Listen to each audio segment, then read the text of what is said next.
Hey everybody, it's Teen Power again. I'm back on this track, you'll get over it. And I wanted to show you the bass preset I have. Well, actually, it's not a preset.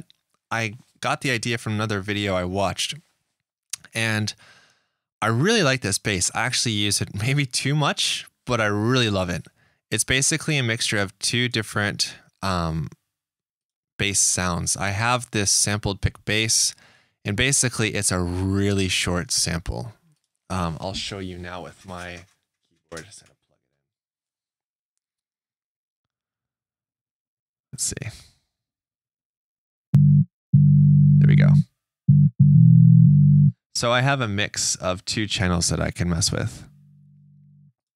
I got this French house bass that's basically a super short sample of a bass string playing, and it's looped. You can just kind of take a screenshot of that right there. Then I also have this other bass that I use to blend the two sounds with. So this one, this mid bass, I use it more for coloration or like overtones to get it sounding more high pitched. And that's where the filters come in. I'll get to that in a second. But mainly I like to use this sound a lot. It kind of has the Fred Falk, Miami Horror, Daft Punk, like French house bass sound to me. A couple of things that I have on here, just to go over them, why I have it set up this way. And basically what gives it the sound are these two auto filters. And I know this looks kind of weird, but these two auto filters set up in this configuration, it just works. It makes the sound really great. For this range, I would suggest messing with different frequencies of the first and the second auto filter. It gives the bass a different sound. I'll try to come up with some right now and just kind of mess with the sound to give you guys an idea of how I do this.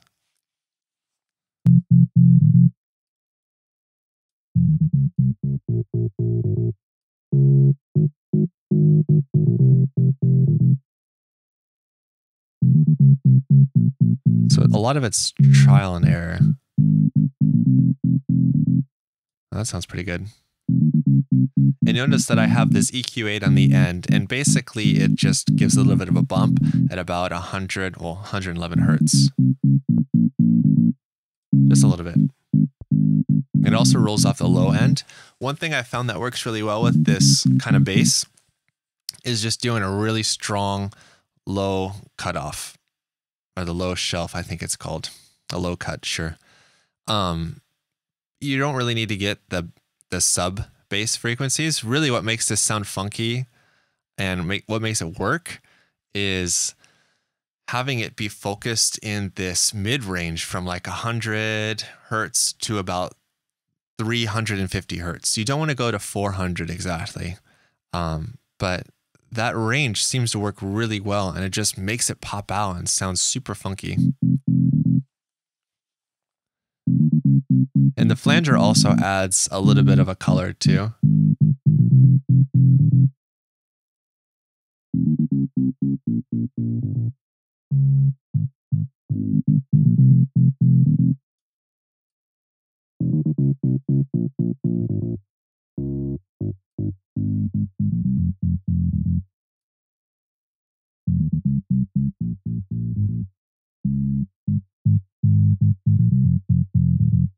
That sounds pretty good right there too. So, if you are talented at looking at YouTube and trying to make a preset, this is how it's done.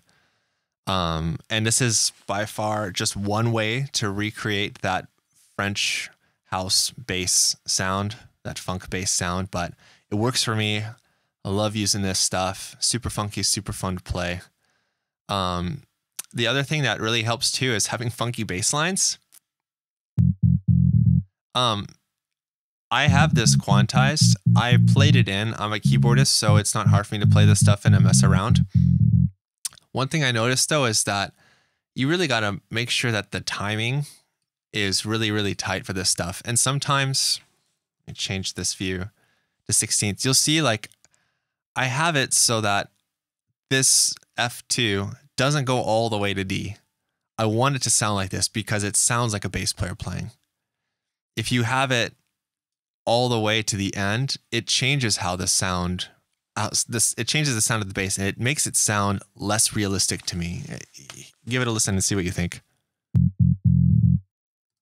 So with that little extra time at the end, it just doesn't do it for me. I want it to sound funky and tight. So just a little bit of a cut. Maybe you think I'm crazy, and probably I am, but it makes a big difference.